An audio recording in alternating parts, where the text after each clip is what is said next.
Deixa eu só fazer um parênteses aqui, olhando para a câmera. Eu não sei se você reparou que o tio Uli acabou de falar, mas o grau de valiosidade que tem, ele é analista, então ele pode dar recomendação, né, de investimentos.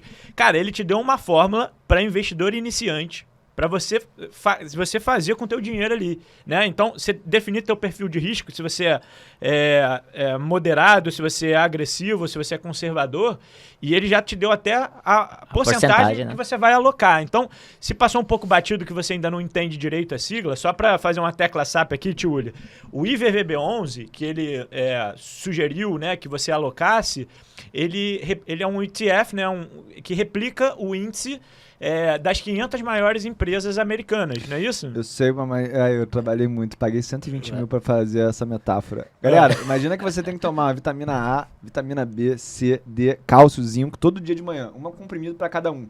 Isso é como se você tivesse uma ação em cada um desses comprimidos, mas não tem o centro, que traz vitamina Reúne tudo em um comprimido só. Em um comprimido só, se você precisa tomar um. O centro do mercado financeiro é o IVVB11. Boa. Então, se você quer ter todas as vitaminas e minerais numa coisa só, compre o IVVB11. Ali você vai ser sócio da Apple, do Facebook, do Google, da Microsoft, da Coca, da Disney, de várias empresas. E aí é isso que ele tá falando. Você entra no home broker, vai digitar lá IVVB11 e vai comprar como se fosse uma ação lá, né? Obviamente, se precisar ajuda do teu assessor ali para te orientar, não sabe mexer direito, mas isso é até uma pergunta que eu ia te fazer. Não chama assessor. Manda uma mensagem lá no meu direct, porque o assessor, ele tem um conflito de interesse. Ele ganha... Vai falar pra você não investir num COI vai e investir não no comprar melhor investimento pra ele, não pra você. Ele ganha um percentual de todo o valor que você investe com a corretora. Os fundos que você compra, eles dão um rebate. Via de regra para esse assessor. Então ele vai estar incentivado a te oferecer algo diferente, tá? Não é culpa dele, é o próprio sistema. É o trabalho dele, né? O problema de conflito de interesse é que ele não é consciente. E as pessoas acham que só existe conflito consciente. Pelo contrário. Agora, deixa eu te fazer uma pergunta, tio Uli, que eu já vejo você falando disso há um tempo, e eu sempre fiquei com essa dúvida, queria te perguntar. O IVVB11, né, como você falou, ele expõe as 500 maiores empresas americanas, que hoje são empresas globais, né? Sim. Talvez por isso que você sugira 50% focar no lucros IVVB11, dessas empresas, né, são de fora dos Estados Unidos. Igual a Apple, por exemplo. A Apple vende no mundo inteiro, né? Então ela não está exposta só aos Estados Unidos, né? Mesma coisa. Agora, você acha que esse iniciante ele não precisa ter uma exposição no Brasil, tipo, ao Ibovespa ou a outras classes de ativos lá no início, como fundos imobiliários? Não sei o que você pensa também. Tá. Eu vou explicar isso. E assim, cara, é importante eu falar isso, né? Existe uma coisa chamada reatância emocional, que é o seguinte. Não adianta nada eu falar para tu comprar a carteira ideal para os meus alunos, porque é tanta informação que você não vai conseguir absorver. Então, vamos trazer aqui para o assunto do corpo humano, né? Tá. Por que a dieta Atkins ela foi tão bem sucedida? Porque é muito simples. Ou você come carboidrato ou você não come carboidrato. Se eu fosse te falar a melhor dieta para tu emagrecer ou manter a saúde no corpo, eu não sou nutricionista e tô aqui dando um exemplo só.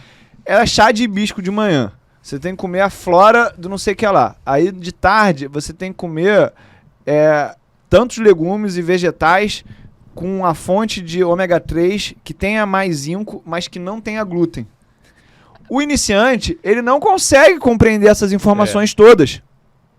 Por isso que essa consultoria que eu paguei 120 mil para aprender a falar isso, ela falava o seguinte: iniciante não compra ação nem fundo imobiliário, ele só compra IVVB11. Boa. Porque automaticamente quando eu falo isso, você aí, se não falou, cara, eu não quero ser iniciante para sempre, aí eu faço você se mover na minha esteira de produtos. Automaticamente, porque você não quer continuar como iniciante o resto da tua vida. Então, vai partir de você a atitude de querer andar para frente. Não sou eu que vou te forçar. Só que essa história da reatância emocional é tão importante que esse foi o meu maior erro no digital. Nos investimentos, eu não sei se na medicina é isso, tá? Você pode até ser cirurgião, mas tu tem que entender o mínimo aí do corpo como um todo, né? Com certeza. Da base generalista. De tudo, né? Então, eu tenho que entender de todos os investimentos, basicamente, porque a partir do momento que eu decidi sair do Tesouro Selic, tudo virou concorrente entre si. É verdade. Então eu tenho que entender de tudo para poder avaliar tudo e saber, cara, qual que é a melhor alternativa depois que eu parei de botar o meu dinheiro todo no Tesouro Selic. E aí eu vinha pra internet falar de tudo. Só que aí esse meu... Eu vou até falar, foi o Pedro Sobral. Cara brabo demais, tá ligado? Ele falou assim, irmão, tem o cara lá que é o cara do buy and hold, tem o cara que é do day trade. Porra, geral sabe que tu sabe pra caralho, mas a gente não sabe falar do que tu sabe. É. E pro iniciante, ele não consegue entender que você precisa de entender de tudo.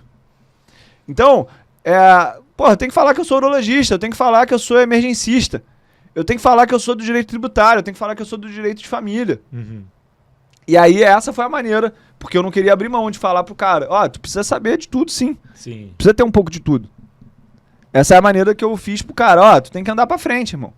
Então, iniciante só compra em VVB11. Boa. Porque ele não sabe quanto que ele tem que botar de renda variável no Brasil e nos Estados Unidos. Isso já é uma coisa difícil pra ele. Então, quando eu dou esse plano, é tipo assim, ó, acata esse plano, segue esse plano. Se não gostou, vem ser meu aluno. Boa. Legal. Agora, e esse cara que já tá um pouco mais avançado, já entende o que são as classes de ativos? Posso fazer um bate-bola aqui e ver o que o tio Uli acha? Vamos ver o que sai. Claro. Fundos imobiliários, você gosta? Cara, eu não gosto. Não Por quê? gosta. Os fundos imobiliários, eles são muito mais simples de serem avaliados, tá? E todo investimento, ele tem o seu preço justo baseado no potencial de retorno com o risco. Então, como são simples de serem avaliados, provavelmente você vai encontrar os fundos imobiliários bem avaliados. Não tem Aonde é que você vai assimetria, né? encontrar coisa barata pelo risco? Aonde tem mais, sobe e desce. Então, a volatilidade, que é um temor para o iniciante, na verdade é tudo que eu gosto. Porque sem a volatilidade eu não tenho oportunidade de comprar barato e vender caro. Só que para isso eu preciso ter consciência técnica e ter controle emocional. E quando o meu controle emocional falhar, eu preciso entender, cara, eu tenho mínimo de consciência, investimento não é tudo. Porque o cara que fala que ele nunca tem um mês negativo é mentiroso. E eu vejo muita gente chegando lá no meu perfil com essa ilusão de que eu posso ganhar todo mês e ter 100% em renda variável. Não dá. É verdade. Então é por isso que eu não gosto de alocar em Fundo imobiliário. fundo imobiliário. E imóveis físicos? Imóveis físicos, cara, eu tenho um problema com isso, né? Meu pai, por ser esse empresário do ramo de varejo, ele tinha lá 2.500 lojas, e o cara fez só básico da escola, ele falava assim, cara, eu só sei de fazer colchão. Então, todo o dinheiro que eu fizer, eu vou comprar loja, para comprar imóvel para minha loja. Sim. E aí, ele me disponibilizou esses imóveis quando eu tinha uma certa idade. Só que ele falou o seguinte, ó, eu morro de medo desse negócio de bolsa que tu faz. Só não vende os imóveis. A única coisa que eu te peço, não vende os imóveis. Aí eu, como promessa ao meu pai, nunca vendi esses imóveis. O meu trabalho é pegar os aluguéis desses imóveis e comprar mais renda variável. Boa. Mais renda variável. Boa. Só que eu faço isso focado em comprar renda variável em dólar. Por quê? Porque esses meus imóveis, eles estão em reais. Isso já é uma reflexão que todos vocês, como médicos, devem ter. Se você ganhava 40 mil reais em janeiro de 2020, você ganhava 10 mil dólares. Agora, vamos dizer que o dólar está 6, esses mesmos 40 mil reais, eles são 6.600 dólares. Ou seja, você está ganhando 35% a menos em dólar.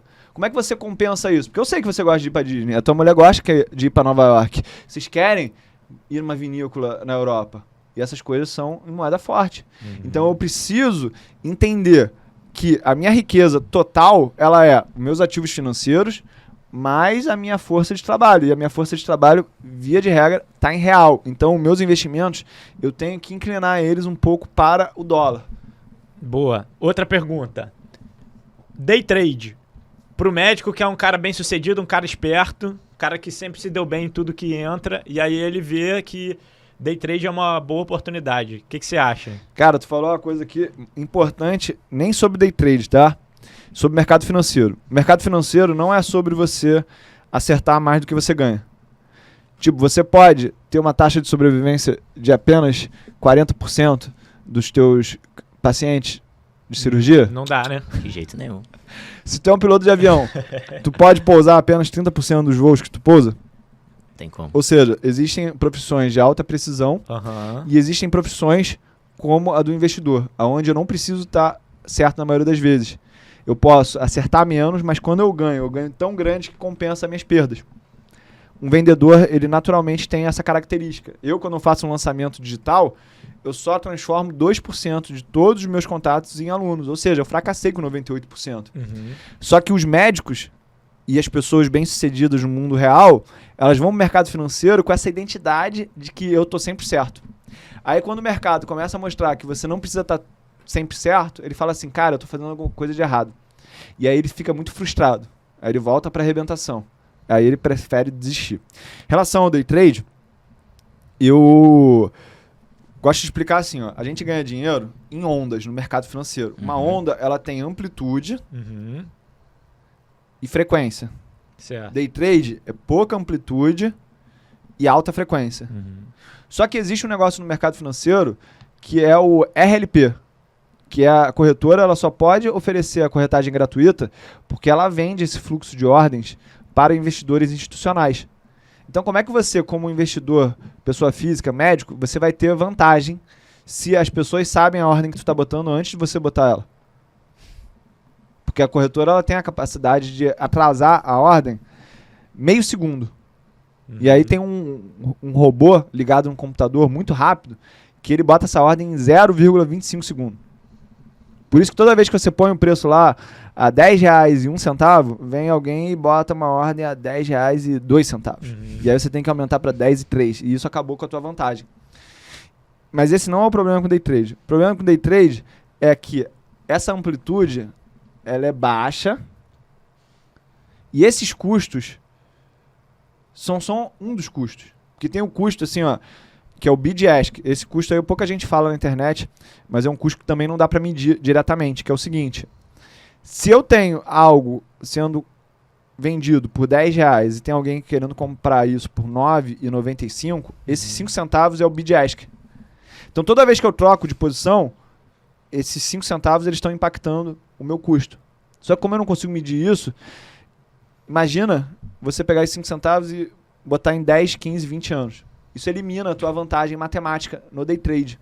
Eu tô aqui sendo mais técnico na hora de responder isso, tá? Sim, sim. Só que tem outra questão que é muito normal. Vocês nunca vão admitir que vocês fizeram isso como médico, né? Mas assim, muitas vezes eu vou lá comprar. Aí eu erro e vendo.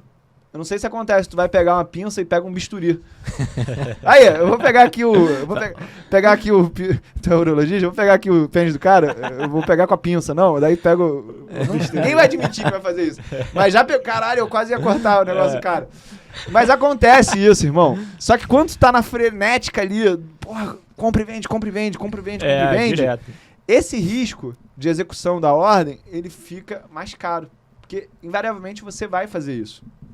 Vai ter hora que você vai perder o seu sinal de entrada e você não vai executar o método do jeito que você manda. Então, assim, é muito, muito triste ver as pessoas ainda caindo nessa história, tá? Mas na B3, cara, eu, tipo... Agora eu tenho que fazer a minha meia-culpa aqui. Eu sempre critiquei muito day trade, do mesmo jeito que eu fiz agora. Só que eu comecei a ver que no mercado cripto, como você não tem o fechamento e abertura, não tem aqueles gaps que acontecem. Pra quem não sabe o que é gap... Um ativo, ele pode fechar R$10 num dia, aí no dia seguinte ele já abre a R$10,50. Esses 50 centavos é o que elimina, basicamente, a vantagem do day trade na B3. Mas lá nas criptos, como o mercado é 24 horas contínuo... Não fecha, né? Não fecha, não existe Não esse custo, né? Mas então, em resumo, pro médico... Não, sai fora. Sai fora, furada, day sai trade. Sai fora.